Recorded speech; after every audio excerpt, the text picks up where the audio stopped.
Bienvenue Papa Jocelyn dans ma voiture.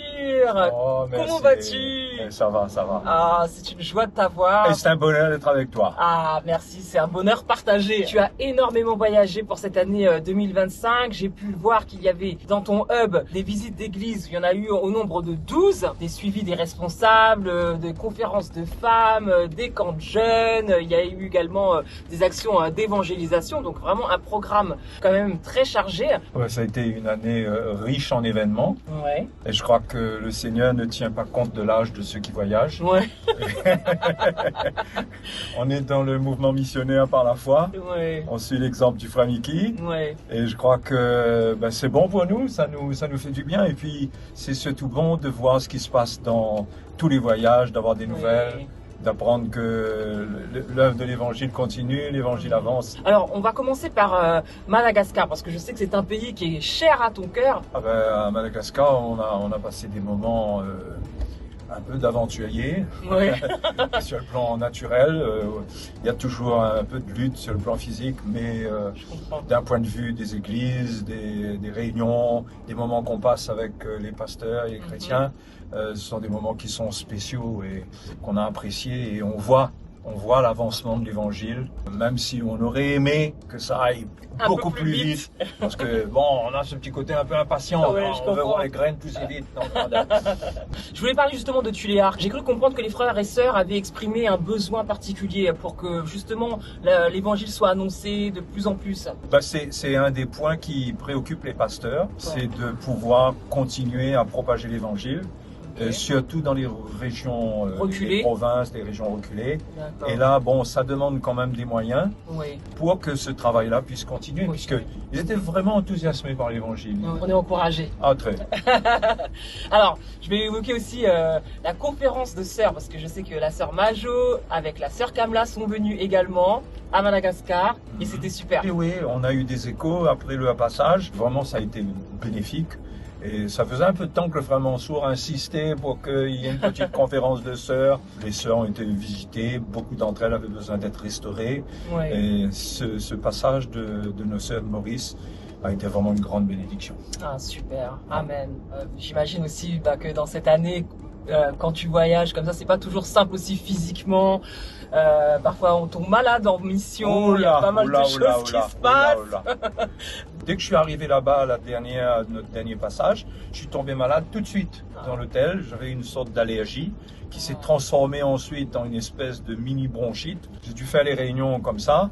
Et comme on connaît un médecin, un frère qui s'appelle le frère Mi, ma femme l'a contacté pour lui demander est-ce que ça serait pas propice que je prenne un traitement à la cortisone. Le frère médecin a dit mais bien sûr, il faut foncer. Ma femme, elle organise ça bien, elle met toutes les plaquettes de médicaments, elle les a mis dans une seule boîte, et on s'est retrouvé avec les plaquettes de somnifères, parce que ça c'est au cas où je dors très mal dans certaines périodes. Ouais. Mais là, que j'étais malade, et les comprimés de cortisone se sont retrouvés mélangés avec les somnifères. Et pendant 2 jours de traitement, je me suis retrouvé avec des somnifères. On s'était trompé et j'étais complètement choqué. Donc tu étais complètement somnolent. Ah non, mais complètement sonné. Et c'est à un point que les frères et sœurs qui m'avaient accompagné étaient inquiets pour moi, parce qu'ils voyaient que je délirais un peu, je répondais à des questions qu'on ne me posait pas.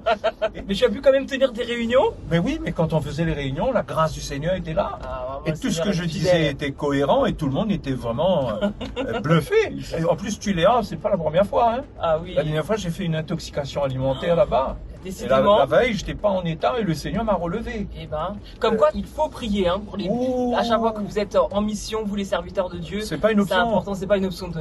Les chrétiens ne doivent pas se poser la question est-ce que je vais prier ou pas. Ouais. Je pense que moi, je veux encourager tout le monde à s'associer pleinement, parce que là encore, on a vu les fruits. On est content en tout cas de t'avoir parmi nous aujourd'hui. Gloire à Dieu. On est peut-être tout seul sur le terrain, quoique moi.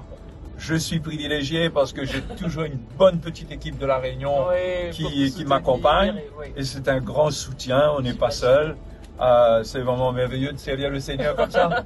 C'est dommage qu'on n'ait pas de guitare, parce que j'aurais pu te chanter ce chant que j'ai composé. sois mon berger. Ouais. Parce que ça correspond à ce genre de situation où on a besoin d'encouragement dans les moments de mission.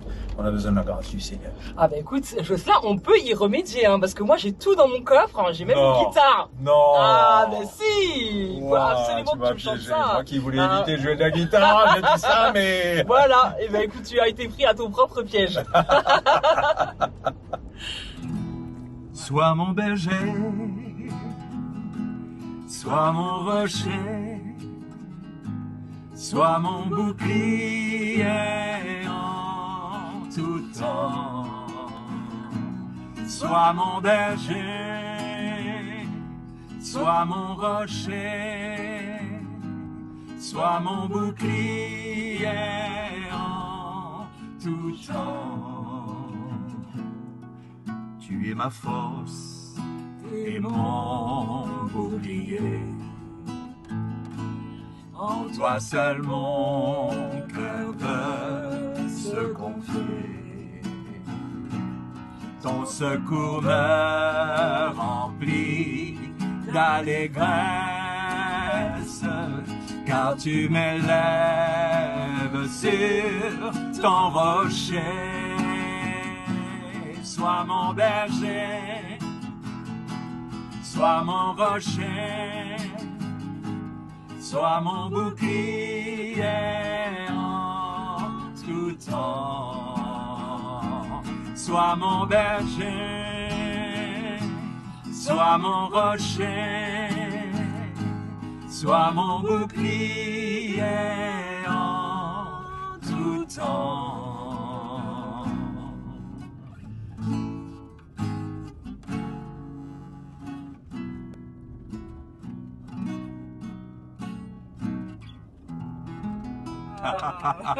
Tu m'as bien eu, hein? Ah, je l'ai bien eu. Jocelyn, alors que l'année 2025 se termine dans quelques mois, quelles sont les perspectives pour 2026? À quoi tu t'attends un petit peu Premièrement, ce que le Seigneur dépose sur mon cœur, c'est de répondre à l'appel, à savoir que si on a besoin de moi quelque part, que je dois pouvoir toujours dire oui, sauf dans des cas de force majeure. Bien que le Seigneur m'a déjà montré que même malade, il peut prendre soin de moi. Donc ça, c'est une chose, c'est une disposition de cœur personnelle pour continuer malgré les petits inconvénients physiques. Et puis, c'est sûr qu'on le voit bien, que les activités vont pas être au ralenti, qu'il y aura de plus en plus de missions, de plus en plus de portes qui s'ouvrent, et qu'on a besoin de nous avec notre corps dans l'état dans lequel il se trouve. Dieu va prendre soin, mais il y aura de grandes choses qui vont se passer. Donc je n'ai pas de plan particulier, mais d'après les dires de certains, il y a des invitations qui veulent se faire en Afrique aussi, donc je vais peut-être avoir l'occasion d'y retourner.